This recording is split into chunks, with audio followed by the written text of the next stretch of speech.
Hey guys, what's up? Welcome back to the video. This is my biggest video of 2021 so far because in this video, I'm going to be ranking every single 2021 release that I've seen. This list includes 51 movies. 51 might not seem like a lot to you guys, but I never watched nearly this many new releases in a year. So thank you guys for all the support. And before we get into it, hit that subscribe button and turn notifications on because 2022 is going to be an even more insane year. Starting it off in 51st place is The Princess Switch 3, Romancing the Star. Now, this one is just flat out bad. And these bottom tier ones, I'm going to have to go through a little bit quickly or else this movie's gonna be way too long. But nonetheless, next place is He's All That. This is the popular Addison Rae movie that came out earlier this year. I just think it's really bad. This one and Princess Switch 3 are my only 1.5 rated stars of this movie because they're just that bad. In 49th place is To All the Boys, Always and Forever. I think this movie is enjoyable if it's like your cup of tea, but personally it's just not for me. It's just a childish romantic movie, which I vibe with, I guess, but it's just not the best thing ever. But next up is Till Death. This is a Megan Fox movie, and this one's been pretty divisive because I've heard a lot of good things about this one.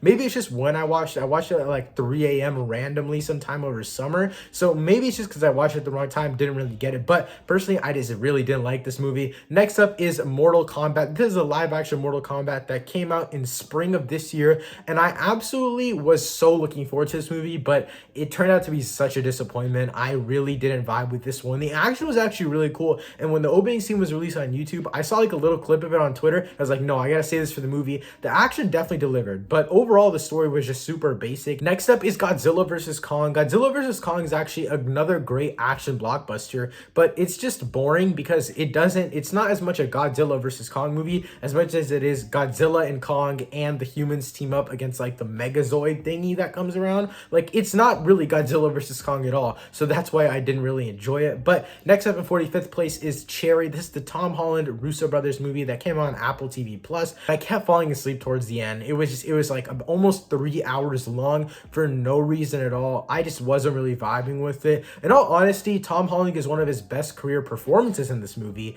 but as a movie writing wise and plot wise, it's just too much going on, and it's not really my cup of tea. In 44th place is Cruella. This is another one of the movies that was just a little bit too long for me this year, along with Cherry. I fell asleep around the halfway point, had to return it on. Emma Stone, again, gives a phenomenal performance, but just the writing of this movie and the length of it, doesn't really sit right with me. There was like 3/4 of the way through the movie point where I was like, okay, you got to end it here. Like, there's not much further you can go with this story. And it just went on, and I really just didn't really enjoy it. But now, next up in 43rd place is Venom Let There Be Carnage. I had a fun time in theaters with this movie, and it's one of my like more enjoyable comic movies of the year as well, but it's just not a good movie in the grand scheme of things. I've talked about it a lot, so I don't want to spend too much time on it. Next up is Fast the 9, aka F9. This is one of my first movies back in theaters. I think it was like my second or third movies back in theaters this year, and I enjoyed the movie. It was a fun time, but once again, too long, too much going on, too much just dumb Fast and Furious franchise stuff going on. The action is too out of this world. It just didn't really sit with me. They went to freaking space. Like, they were doing a little bit too much here for my liking. But with that being said, next up in 41st place is Fear Street 1978. Now, I reviewed the entire trilogy after that 3-week event at Netflix ended, and this one is definitely my least favorite out of all of them, but it's by no means bad at all. Like, it's still a very enjoyable movie. It just wasn't my like favorite out of the bunch, and overall I would just say it's an enjoyable time. It just I'm mostly comparing this to the rest of the trilogy, and you'll see there's other movies in this list above it. I'm not saying necessarily better movies overall. I just didn't really enjoy this one as much as I did other movies. But now getting into the 40s, in 40th place is Old by M. Night Shyamalan. This one I was really disappointed when it came out, but it's still not necessarily the worst thing in the world. I like the premise. It's just like the twist at the end, that Shyamalan twist, it didn't really hit for me. And overall, I liked the screenplay, but I think the acting had to carry it a lot, and the acting definitely carried it. I don't know, it didn't really sit with me well how like the movie ended. I'll also say the first half of the movie just wasn't really it. It felt like it was trying to do too much while setting up characters, setting up situations, and like setting up the whole beach theme. There was just too much going on. But next up is Nobody. I watched this movie very very recently, actually, even though it came out very earlier this year. I had a fun time with this one. The action is great, but overall, just wasn't the biggest fan. Like, I had a fun time with it. It's just a movie that's there. But 38th place is one of the more newer release movies, which is Army of the Thieves. This is a Netflix movie. It's a spinoff for Army of the Dead, which came out earlier this year. And Army of the Thieves definitely doesn't live up to Army of the Dead, but it's still a fun, basic heist movie. And the reason I have this low on the list is because it's just another basic heist movie. But in 37th place is Marvel Studios' Black Widow. This is their first theatrical release since the pandemic, and this movie's just an average superhero movie. I've talked about it a bunch on the channel before. It's just an average superhero movie. It's nothing that crazy. I don't really like Natasha in the movie. I like Yelena and Red Guardian, but other than that, the movie is literally just average. Next up in 36th place is Jungle Cruise. This was a fun watch. This is another just fun live action Disney remake type of thing. Dwayne was good. Emily Blunt was good. The rest of the supporting cast was okay. Just not that memorable in my opinion. But next up in 35th place is Malcolm and Marie. Now this was one of my first trailer reactions that I did on the channel, and the movie itself I was very excited for. John David Washington, Zendaya, and just see that whole group of like everything coming together. They recorded this in the midst of the pandemic and all that kind of stuff. It sounded like it was going to be really good. It just felt like Oscar bait though, so I don't really have many other thoughts. I haven't rewatched it since the initial release. I enjoyed my time watching it. It just over time hasn't really aged well, and at the end of the day, it just felt like Oscar bait. But next up is The Tomorrow War. This is one of Amazon Prime's most popular releases of this year. I genuinely had a fun time with this. It's just another basic action movie, but I really did love it. J.K. Simmons is in this one. Chris Pratt. They are so good in this movie. The acting is very good. I love the design of the monsters, and overall, it's a very, very, very fun action blockbuster movie. I would have actually loved to see this one on the big screen. It didn't make it to the big screen, obviously. It's a Prime exclusive, but it's still a very fun movie. Next up is Fear Street 1666. This is the third one in the trilogy, and I really did love this one. This is one of my more exciting and honestly more underrated movies of the year because I had a fun time with this. I thought it captured the horror elements best out of the entire Fear Street trilogy, and overall, it was just a really fun time. Next up on the list in 32nd place is Luca. I really love Luca. I don't really get the hate for Luca, and in next place, I'll just go to it. 31st place is Raya and the Last Dragon. I thought both of these movies were really, really good. They were very much a fun time, and you guys might be thinking, oh, why are they so low on the list if you're praising it so much?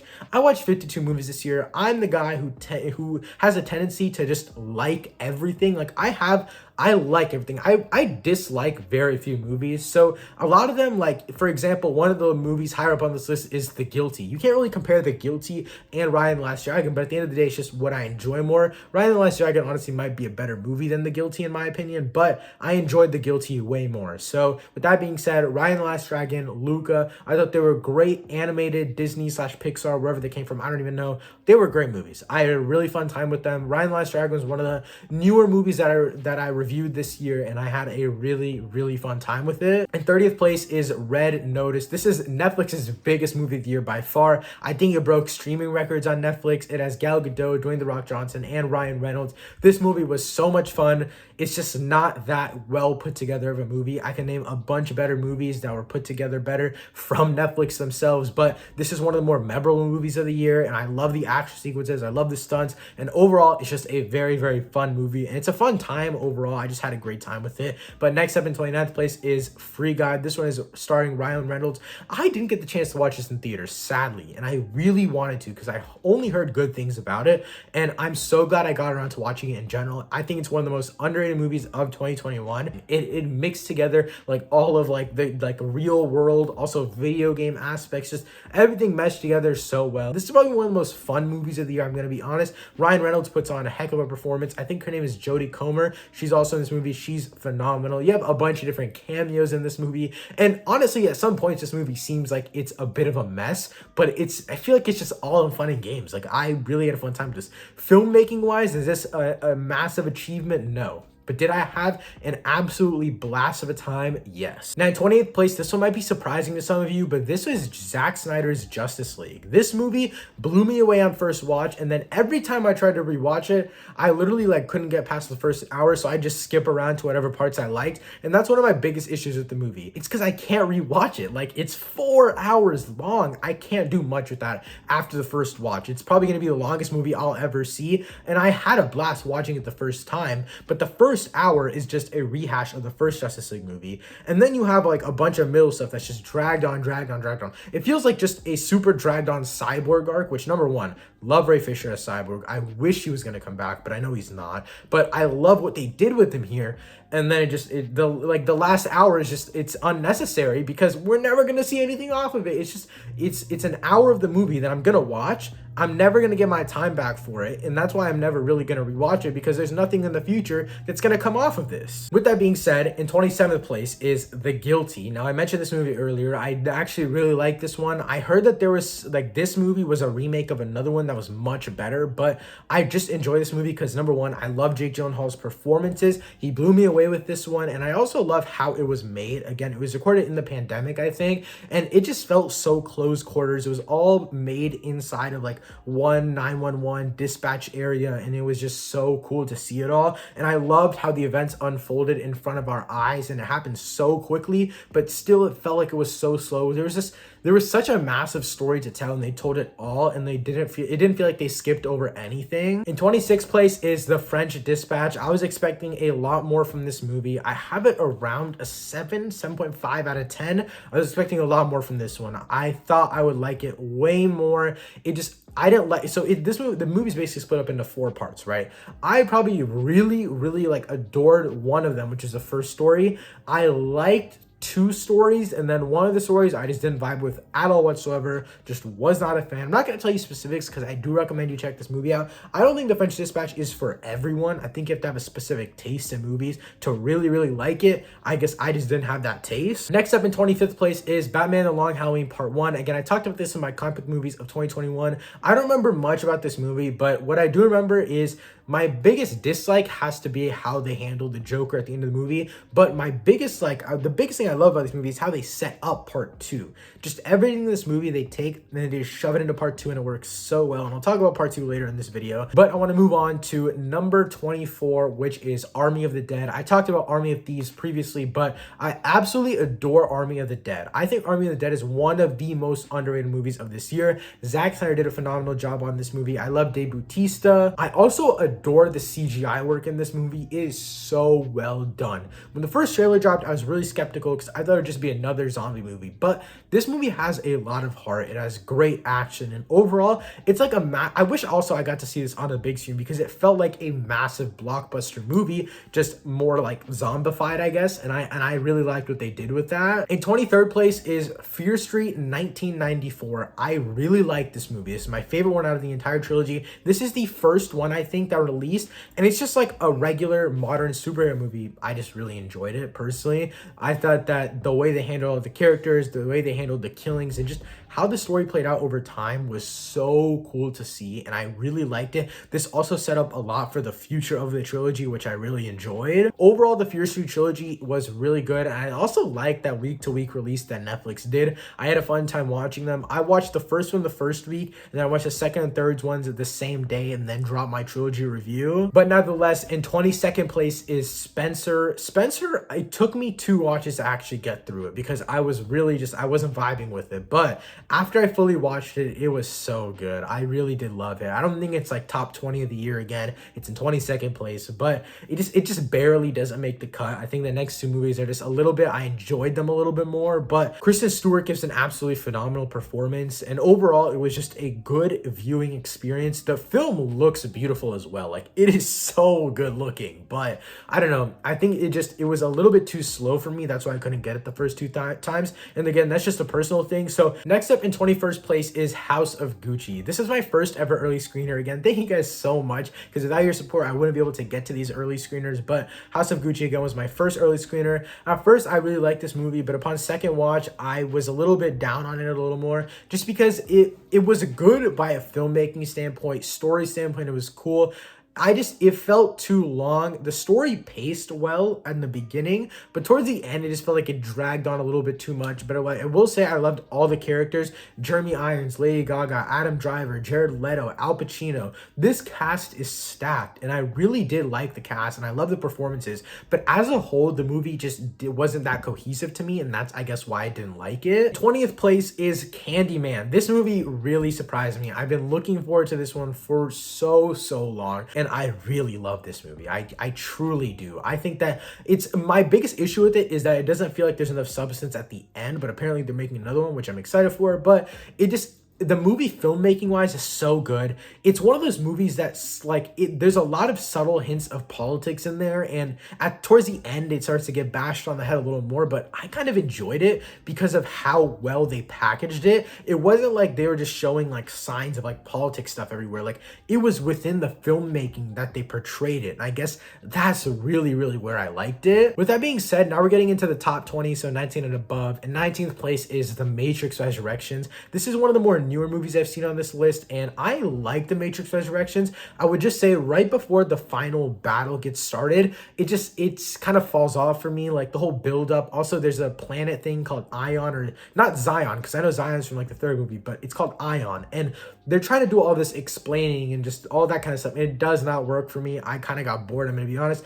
I might have fallen asleep the first time I watched it for like 5 minutes, but I did rewatch like that section of the movie afterwards, and I did appreciate it more because it did have some important stuff that I missed. Yeah, I really did like Matrix Resurrections. I love the action, and this is honestly one of the most divisive films of the year in my opinion, just because critics absolutely bash this movie, but I've really only seen positive reactions from the fans. You also have to know I'm not the biggest diehard Matrix lore fan. The Matrix is one of my favorite movies of all time, but the second Matrix and the third one I have only seen once, I think, so I'm not like too big on the Matrix universe, but Matrix Resurrections in my opinion wasn't that big of a miss. In 18th place is The Batman The Long Halloween Part 2. Now, as I was talking about Part 1 earlier, I think Part 1 really well sets up Part 2. Part 2 has Scarecrow, Two-Face, Poison Ivy, as well as a plethora of other villains, and it's so well executed in my opinion. I love the Batman in this movie so much, and I'm yet to read the Long Halloween comics. I just ordered it, so I will be reading it very soon, but I really love this movie. Again, I don't know how to describe it. I did watch it a lot earlier in this year, so I don't remember much from the movie, but all I do remember is also Catwoman is phenomenal in this movie. Alfred is great, and overall, this is one of my most enjoyed movies of the year, I guess. Next up on the list in 17th place is No Time to Die.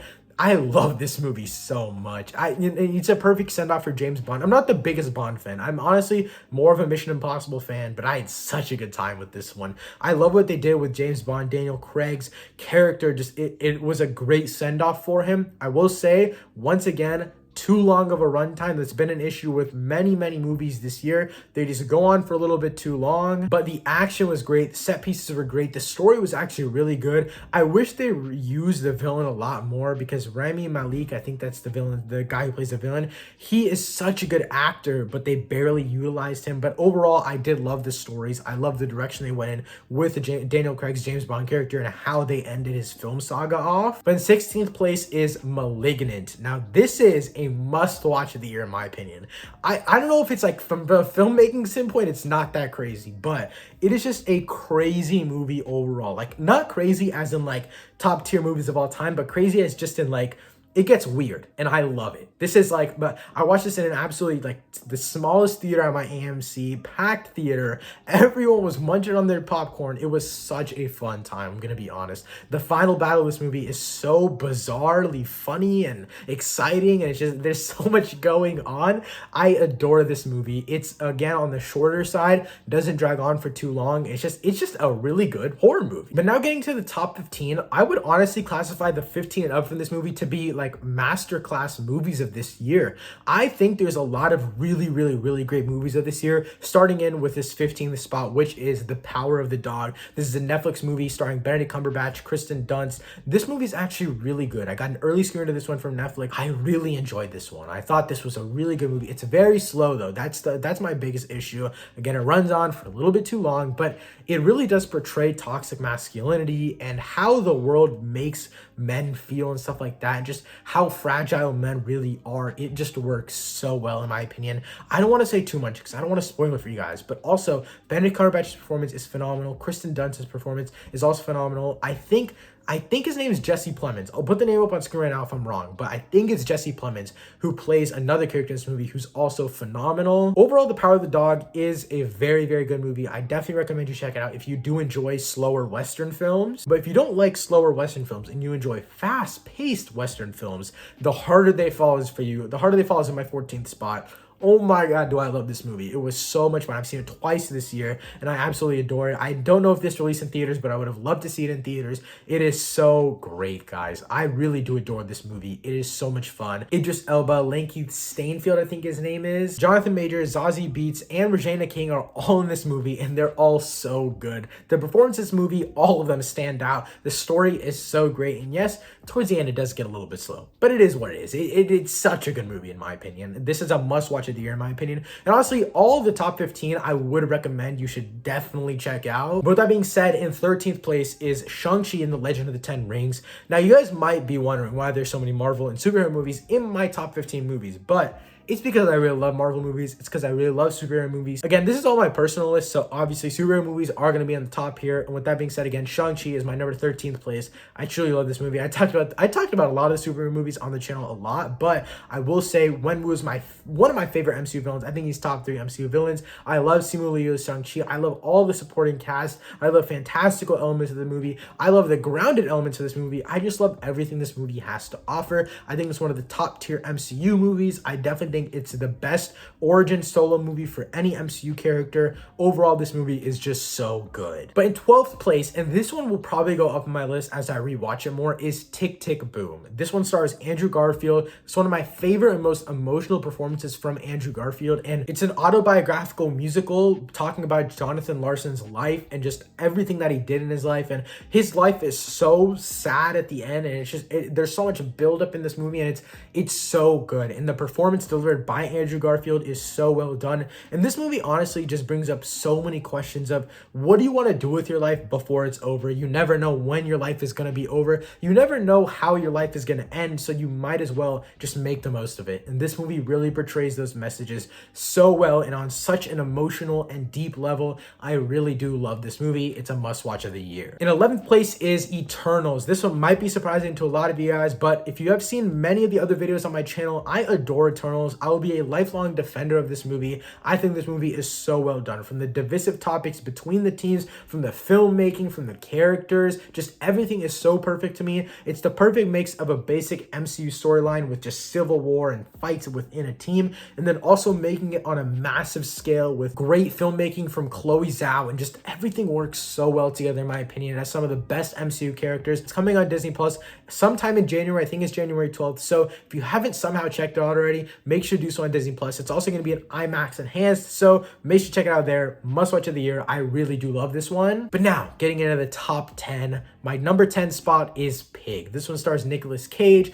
I watched this one very early in the year, and I really do like it. It's very underrated in my opinion. I haven't seen many people talk about it since its initial release, and I think that this is one of the most underrated movies of the year in general. Just Nicolas Cage's performance in this movie is very underrated from this year, and overall, it's just a very basic story. It's a truffle hunter and his pig. Someone takes his pig, he goes to find his pig. That's all that the movie is. It's short, it's sweet, it's concise, it is so well-rounded. Overall, it's just such a good movie. In 9th place is Don't Look Up. This is the most recent Netflix movie. It came out on Christmas Day, and I had so much fun with this. It's one of the most funny movies of the year. It has some of the best performances, notably from Leonardo DiCaprio, who I think is going to get an Oscar nomination for this movie. He is so good in this. Jennifer Lawrence is in this. Timothy Chalamet, Ariana Grande, Meryl Streep, Jonah Hill, literally anyone you can think of, they're probably somewhere in this movie. They're so good, and I really do like this movie. It's on Netflix. Again, I've seen it be featured in some theaters around the US.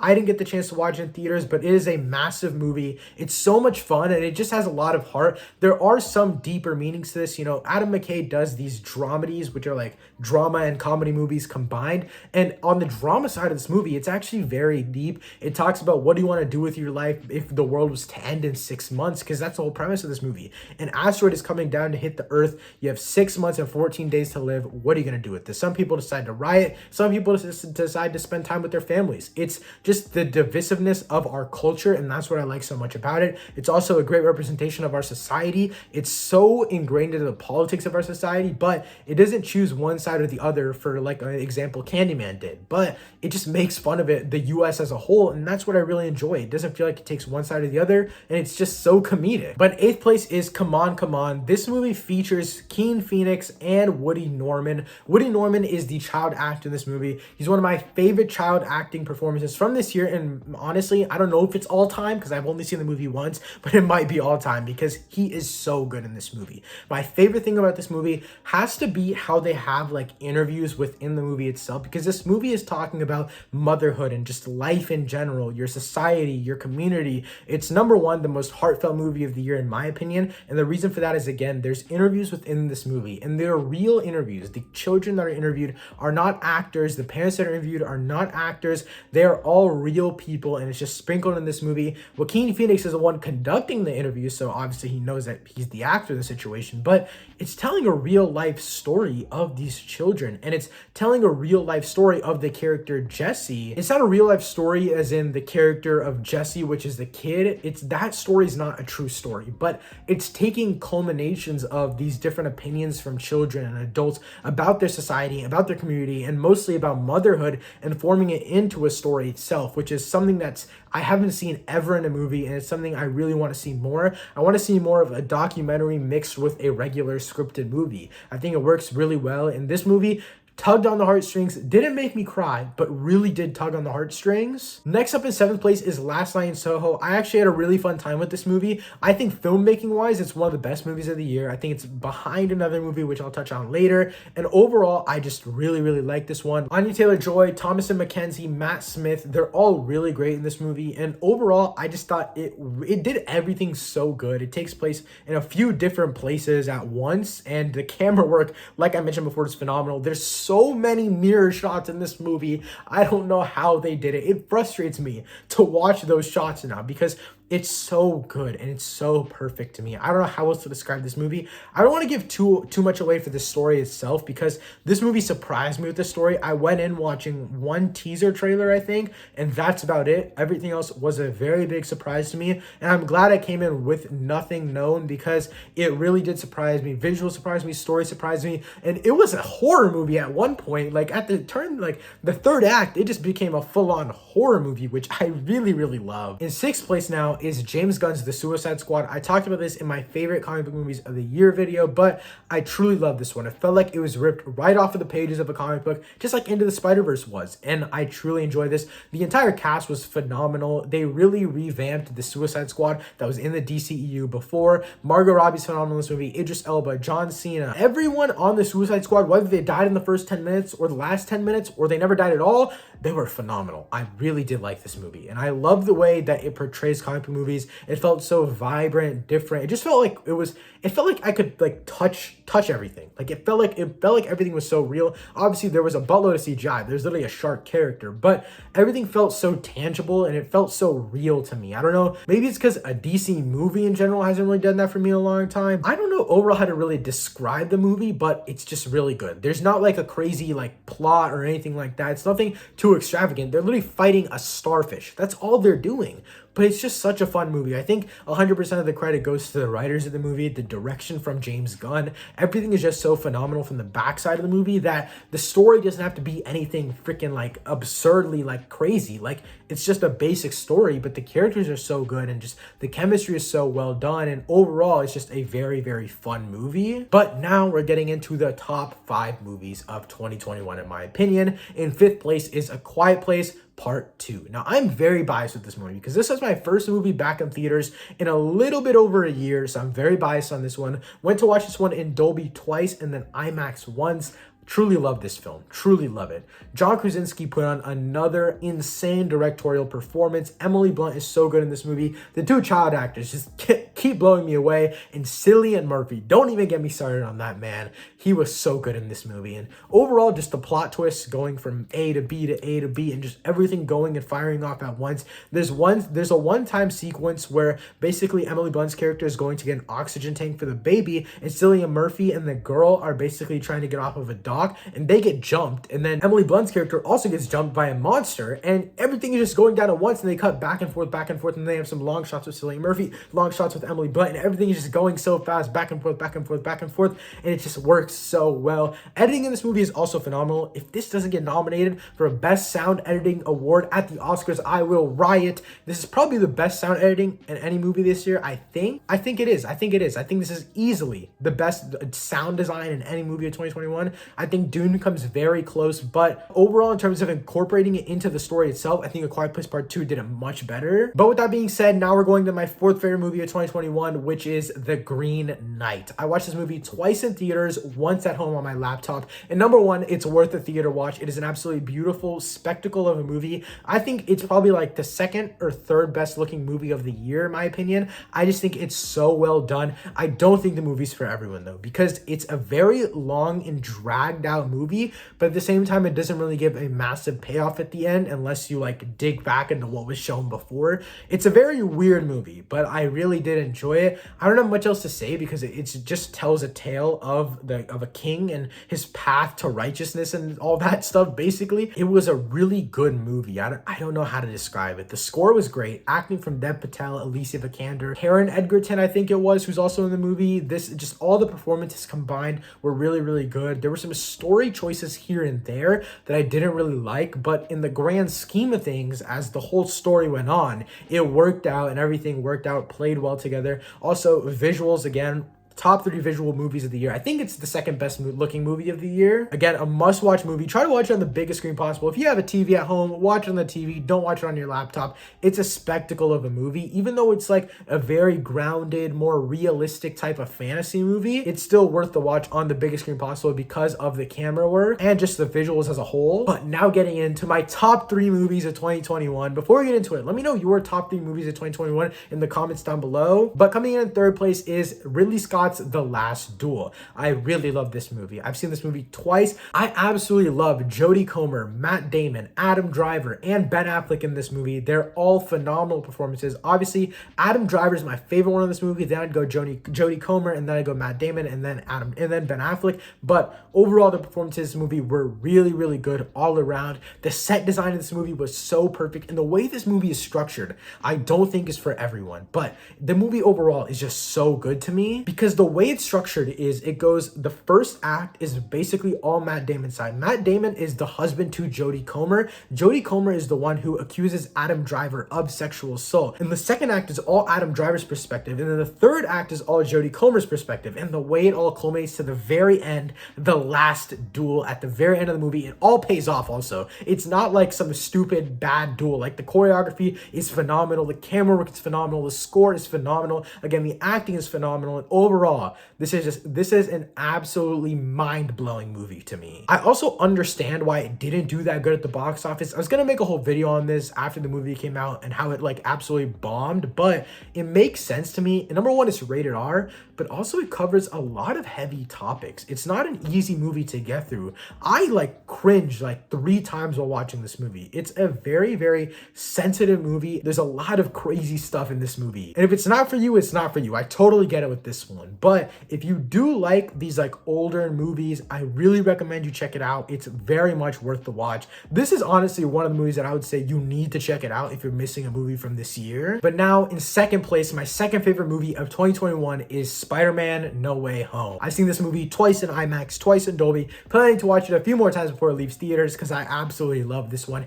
Now the reason it's not in number 1 is because my number 1 movie I definitely think is a better film overall. Just technically it's just so much better, but Spider-Man No Way Home I definitely enjoyed a little bit more. So if I'm saying like my favorite like what I would rewatch more is definitely Spider-Man No Way Home. But nonetheless, speaking of Spider-Man No Way Home is almost perfect to me. The filmmaking in the first half is definitely like fully John Watts. Second half you can definitely tell where it gets to like the MCU editing and all that kind of stuff, but nevertheless, no spoilers here by the way. I'm not going to be spoiling anything for Spider-Man No Way Home, but my favorite thing about this movie has to be just the way it culminates everything and how it brings everything together. It's just so well done in my opinion. I also love all the villains. Willem Dafoe's obviously a standout as Green Goblin. Alfred Molina is really good as Doc Ock, and Tom Holland as Peter Parker is just mind-blowing. I really do love him in the role, but I don't want to say too much else about Spider-Man No Way Home because I don't want to accidentally spoil anything. So getting getting to my number one movie, my favorite movie of 2021 out of the 52 movies I've watched is Dune. I absolutely love this movie. I will say,